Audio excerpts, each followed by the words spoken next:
Hola alumnos de cuarto año. Este video es con la intención de que sirva como repaso de los temas vistos en biología hasta ahora y está destinado principalmente a aquellos estudiantes que no pudieron participar de la clase por Zoom. Espero que les sirva como herramienta también para poder realizar las actividades siguientes, ya de que no solamente se hará un repaso de los temas anteriores, sino que también presentaré una explicación sobre la actividad entregada en esta semana. La etapa pasada vimos las teorías del origen de la vida.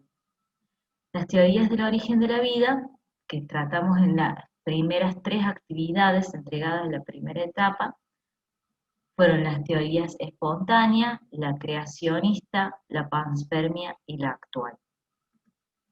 ¿Y cuáles son sus postulados? Para empezar, un postulado sería la definición a la respuesta a la pregunta ¿cómo se originó la vida? Y esta respuesta es a la que nosotros llamamos teoría. En este caso, vamos a ver los postulados muy brevemente porque ya fueron tratados también en otro video anterior que yo entregué. Bueno, la teoría espontánea propone como una posible respuesta a esta pregunta que la vida se origina a partir de la materia inerte, justamente espontáneamente, que a partir de la tierra crecen lombrices, que a partir de la carne podrida pueden salir gusanos. La teoría creacionista dice que la vida es creada por Dios. Toda la vida en la tierra es creada por Dios. La anterior y la nueva que nosotros encontremos en la tierra es creada por Dios. Después tenemos la teoría de la panspermia, que dice que la vida proviene de afuera de la tierra, o sea que tiene un origen extraterrestre.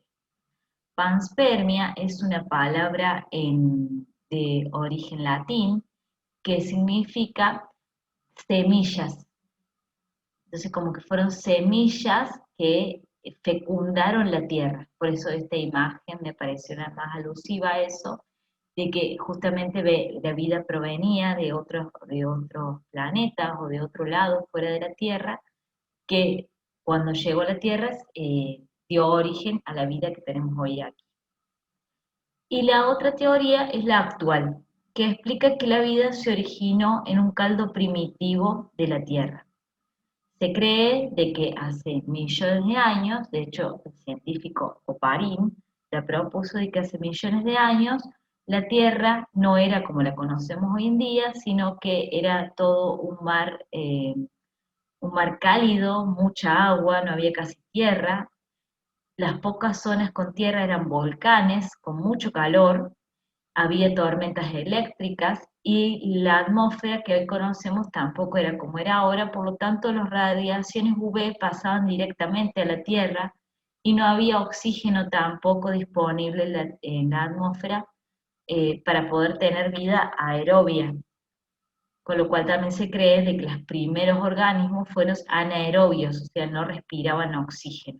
Este mar primitivo, este caldo primitivo, como le decía Oparin a esta situación en la Tierra, fueron los que podrían haber originado las primeras moléculas precursoras de vida. En este caso, las precursoras de células. ¿Cuáles son las que continúan en vigencia?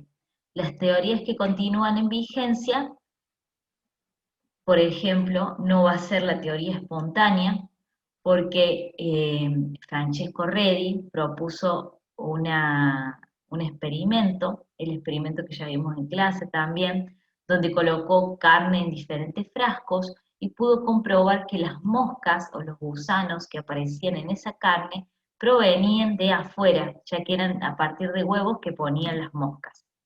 Pero este experimento se probaba para la teoría, para rechazar la teoría espontánea en animales grandes, con lo cual también quedaba en vigencia qué pasaba con los animales pequeños, con los microorganismos. Entonces Louis Pasteur diseñó un experimento en el que comprobó que los microorganismos también provenían de afuera y contaminaban cualquier ambiente, cosa que podría entrar en putrefacción. En este caso, él probó con un caldo hervido y con este cuello de botella lo puso de tal manera en la que en un caso podía ingresar los microorganismos y en el otro caso le era imposible ingresar los microorganismos a este caldo hervido. Este experimento, además de rechazar la teoría espontánea, marca un antes y un después en la ciencia, porque es un experimento muy avanzado para la época, ya que Louis Pasteur tuvo la precaución de esterilizar estos frascos, esterilizarlos no solamente con agua, lavándolos, sino que también con calor. Este caldo fue hervido previamente para eliminar cualquier microorganismo que pudiera haber, así que así disminuye las menores cantidades de variables que puedan incidir en este experimento. De esta manera, la teoría espontánea es rechazada en su totalidad, tanto para animales grandes como para animales pequeños como los microorganismos. Ahora, ¿qué pasa con la teoría creacionista? La teoría creacionista actualmente no se puede probar, pero tampoco se puede rechazar, porque no existen experimentos que puedan explicar científicamente los milagros que puedan ocurrir, los milagros que se describen en la Biblia y los milagros que actualmente han ocurrido en el mundo, como por ejemplo cuando la Virgen llora sangre, o por ejemplo cuando una persona se cura milagrosamente de una enfermedad que los médicos creían que era incurable. ¿Y cuáles son las que continúan en vigencia y que son probadas? Estas serían las teorías de la panspermia y la actual. La teoría actual fue puesta a prueba y probada, aceptada por el experimento de Steinmiller y Harold Urey. Este experimento, que lo trabajamos en la actividad número 1, donde yo les pedí un dibujo de un esquema parecido a este que se encuentra en la presentación. Este experimento intentó recrear la situación del caldo primitivo, donde en este balón de vidrio colocó un agua, como era en aquella época, con las mismas, con las mismas moléculas que podría haber habido en esta tierra primitiva, la expuso a mucho calor a través de un mechero y hizo que el vapor subiera por una serie de tubos de vidrio hasta llegar a otro balón donde se le aplicaba electricidad a través de electrodos. Esta parte vendría a representar las tormentas eléctricas que habían en la Tierra en esa época.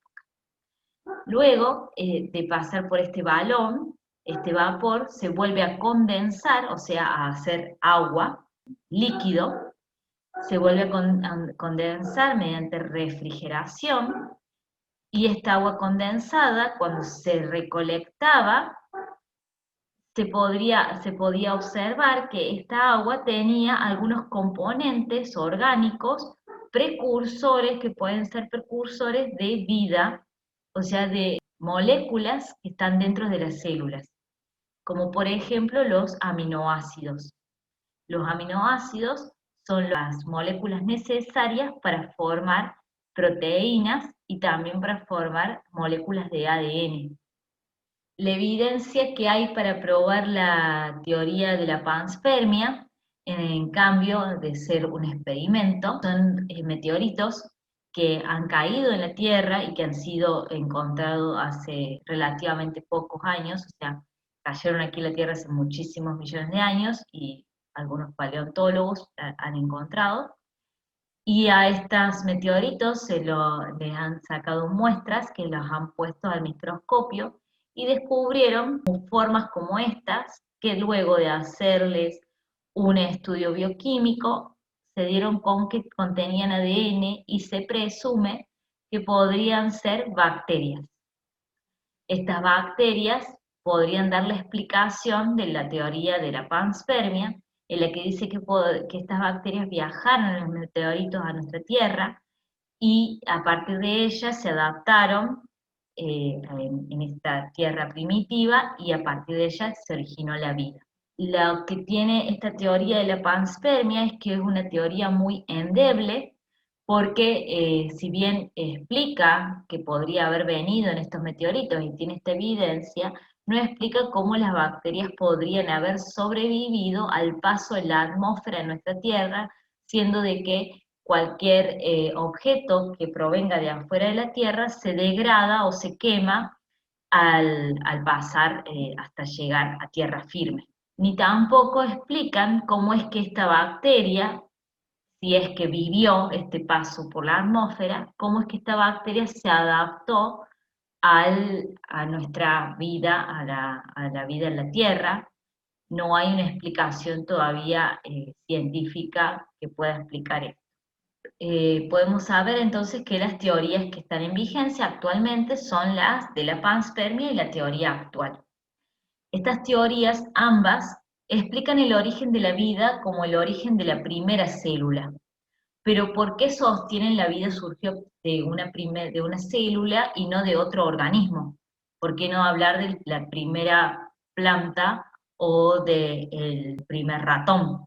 Y en realidad es porque en la ciencia siempre se trata de dar una explicación más simple y la explicación más razonable a los fenómenos que ocurren en la naturaleza. Por eso es que una célula, al ser un componente estructural de todo ser vivo y al ser el componente más simple que tenemos de vida, se dice que podríamos haber nosotros evolucionado a partir de este componente más simple de vida.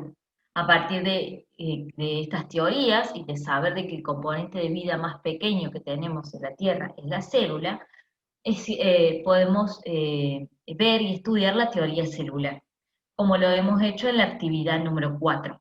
La teoría celular también tiene sus postulados, donde explica el primer postulado que la célula es la unidad estructural de todo ser vivo, ya que todos los organismos estamos compuestos por una o más células de ellas. En este caso podemos nombrar, por ejemplo, el paramecio, que es un microorganismo de célula eucariota, que hace fotosíntesis, así que es un alga que vive en el agua. Y también podemos nombrar a las bacterias, que las bacterias también pueblan toda la Tierra, han colonizado toda nuestra Tierra, todos los tipos de ambientes, y también son organismos unicelulares procariotas. Y en los organismos pluricelulares podemos encontrar a todos los demás seres vivos, plantas y animales y hongos. Bueno, también decimos que también esta teoría postula que la célula es una unidad funcional de los seres vivos porque dentro de ella ocurren todas las reacciones químicas necesarias para la vida. Y esto es lógico, dado que la célula tiene la capacidad de poder metabolizar todo tipo de alimento, así como metabolizar para poder desechar lo que no le sirve y poder comunicarse y poder formar en lo que es en nuestro caso los seres humanos, los órganos que están formados por millones de células que entre ellas se comunican, cada una tiene la capacidad de generar energía en forma de ATP, por ejemplo, para poder realizar todas sus funciones metabólicas necesarias para el buen funcionamiento de un organismo complejo o simple, como por ejemplo en el caso anterior del paramecio. La célula también es la unidad genética de todos los seres vivos, porque este posee material genético en forma de ADN o ARN. Toda célula, ya sea procariota o eucariota, tiene ADN dentro de ella. Este ADN va a ser la información necesaria para poder realizar las actividades metabólicas anteriormente nombradas, ya que a partir de ellas sacan toda la información con respecto a formar nuevas proteínas, a formar nuevas estructuras dentro de las células necesarias para su crecimiento. Y también el cuarto postulado de esta teoría es que la célula es la unidad de origen de los seres vivos, porque todos los organismos provienen de células preexistentes. Y tal como lo vimos en la actividad número 5, en el ciclo de vida de una célula, en el ciclo de vida de las células somáticas y gaméticas, vimos meiosis y mitosis. Una célula puede dividirse en dos, generando células hijas. Por lo tanto, una célula va a provenir de una célula preexistente. Bueno, en lo que corresponde a célula, en la Tierra, sabemos que, y en la vida en general, sabemos que la vida está compuesta o por células procariotas o por células eucariotas. La célula procariota tiene la capacidad de poder formar organismos unicelulares. En este caso serían las bacterias. Y las células eucariotas, al ser una célula mucho más compleja, tienen la capacidad de formar organismos pluricelulares, además de unicelulares. Se cree que la teoría actual, la de Oparin, se cree que la primera vida que se originó fue de una célula procariota, dado su simplicidad, y que a partir de ella fue evolucionando con los años para formar una célula eucariota.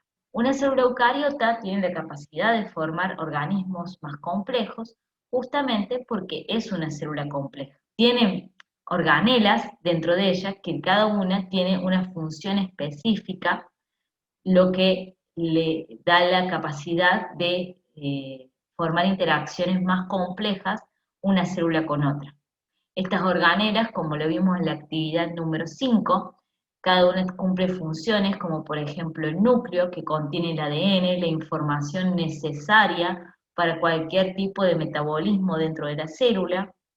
Este ADN, por ejemplo, podría proporcionar la información para que los ribosomas creen las proteínas necesarias.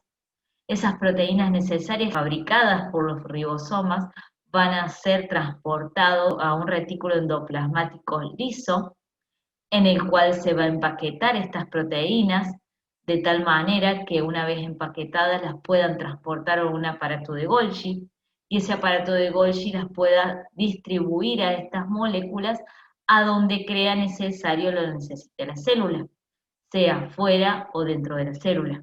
También dentro de esta célula podemos encontrar mitocondrias, que son las necesarias de generar ATP, la energía necesaria para cualquier reacción química dentro de la célula, a través de respiración celular. Tenemos también lisosomas, que son los encargados de reciclar moléculas que no les sirvan. Reciclar me refiero a que, por ejemplo, alguna proteína que ya no les sirve pasa por el lisosoma los va a degradar, formar aminoácidos y dejar los aminoácidos separados para formar nuevas proteínas. Bueno, como ya lo dijimos, esta molécula es tan compleja que le da la capacidad de formar organismos pluricelulares, porque también esta complejización también le ha dado la capacidad de poder especializarse en tejidos y en algunas funciones. Ahora, ¿qué es en cuanto a lo que es la complejidad de los seres vivos? La complejidad en todos los seres vivos de la Tierra es creciente. A medida que un animal se hace más grande, necesita un sistema más complejo para poder tener un metabolismo equilibrado, poder vivir en todo tipo de ambiente. Entonces es lógico decir que animales más simples son generalmente pequeños, como las bacterias o el paramecio, y tienen un nivel de organización sencillo. En cambio, los animales más complejos son grandes y tienen un nivel de organización más complejo. ¿Esto qué quiere decir? Por ejemplo, que la complejidad va siendo ascendente. Entonces, podemos tener niveles de complejidad de una célula, como ya lo dijimos, de las bacterias, por ejemplo, o células eucariotas que se van especializando para formar un tejido, y este tejido que tenga la capacidad de formar órganos, para formar parte de un sistema de órganos, que forme parte de un ser vivo mucho más grande y complejo. Estas especializaciones han hecho que tengan que formar varios sistemas o varios órganos que estén especializados en un tipo de función para poder componer un organismo mucho más grande y pluricelular. En este caso podemos observar 4 tipos de organizaciones celulares. Los organismos que pertenecen a una organización celular son aquellos que generalmente viven en el agua, como son las esponjas de mar, como son Bob Esponja.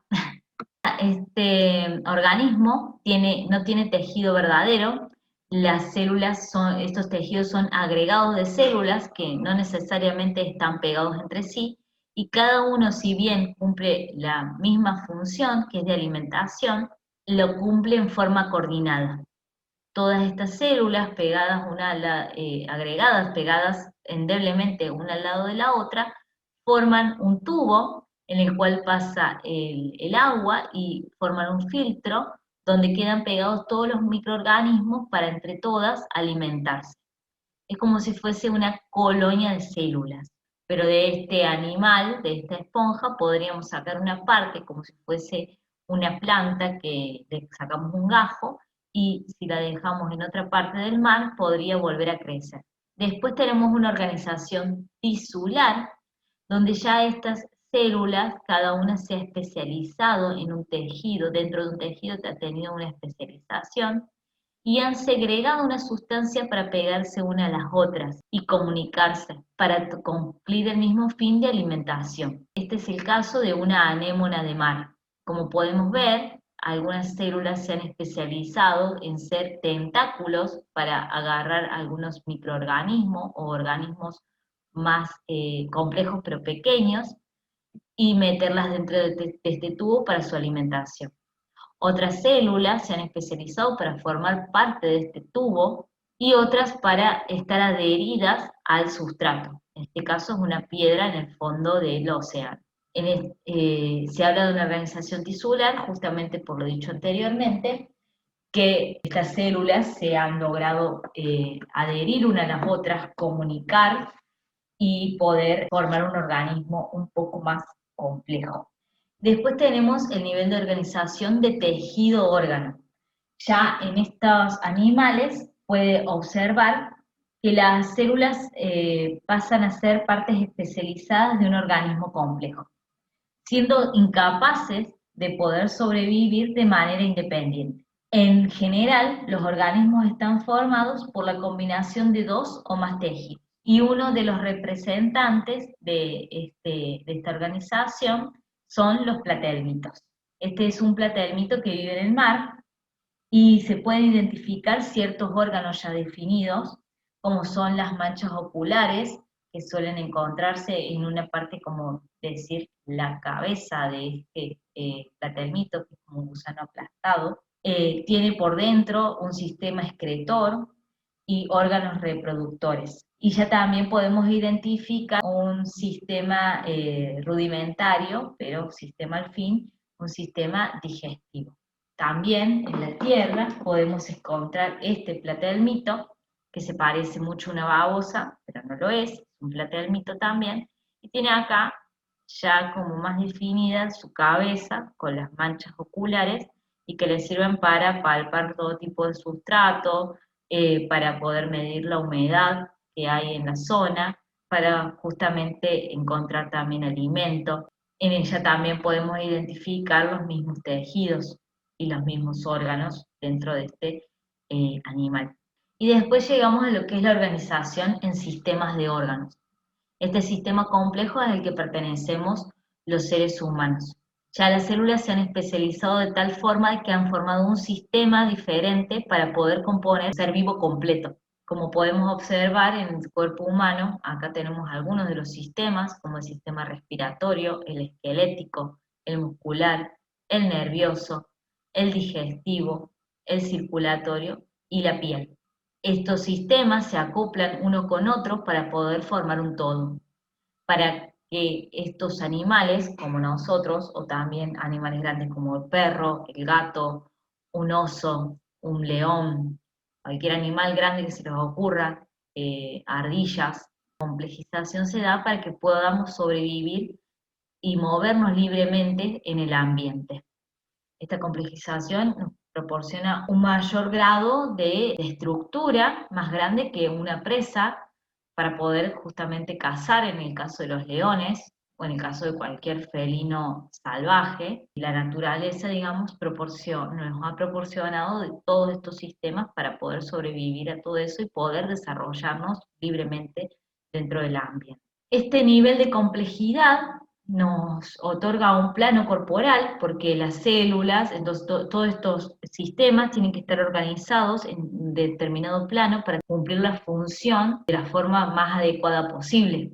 Entonces, en el caso de nuestro plano corporal, responde a una simetría bilateral. ¿A qué se refiere con una simetría bilateral? A que podemos formar nuestro cuerpo si fuera cortado, puede ser cortado en dos partes iguales por un solo plano. En este caso el plano sagital, que es el plano vertical de nuestro cuerpo. Y podríamos formar dos partes iguales con un brazo, una pierna, un ojo, una mitad de boca, una mitad de nariz. Solamente dos partes iguales, por eso bilateral. También nuestro cuerpo puede ser analizado en cortes de eje longitudinal, en el cual podemos observar la parte dorsal y la parte dorsal y la parte frontal de nuestro cuerpo, donde en la parte frontal, la parte de adelante, podemos encontrar la cara, todo lo que incluye el pecho, el vientre, la parte reproductora de nuestro cuerpo y las partes los pies de las partes delanteras de nuestras extremidades, las manos y los pies.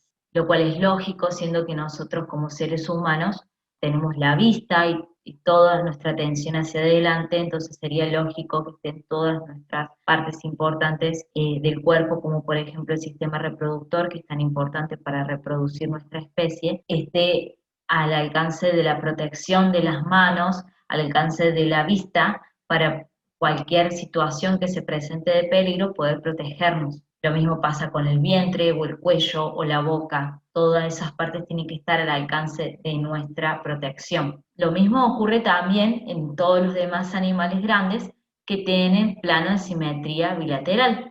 Como por ejemplo en el caso de esta ardilla también se pueden observar los mismos planos.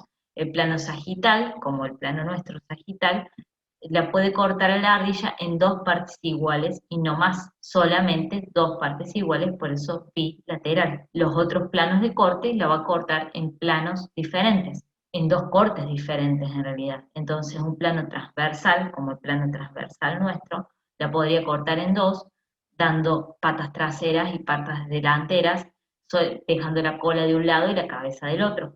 En el caso nuestro pasaría lo mismo. Y el plano frontal, que es el plano que nos corta a nivel que nos corta a nosotros en forma de perfil, nos daría también dos cortes diferentes, con todas las partes delanteras, la parte ventral en un corte y la parte dorsal en otro corte, totalmente diferentes. Ahora bien, si nosotros moviéramos ese plano perpendicular a lo largo de todo nuestro cuerpo, podríamos identificar cuatro regiones principales de nuestro cuerpo. Entre ellos se encuentran la cabeza, el cuello, el tronco y las extremidades superiores y inferiores. Estas cuatro regiones del cuerpo son donde podemos encontrar ubicados todos los sistemas de órganos. Sobre todo podemos identificar dónde están los principales sistemas, como son el nervioso, el digestivo, el corazón, que forma parte del sistema circulatorio. Todo lo vamos a encontrar generalmente en las dos cavidades principales, que son el tronco y la cabeza. Bueno, sin más, esto sería todo.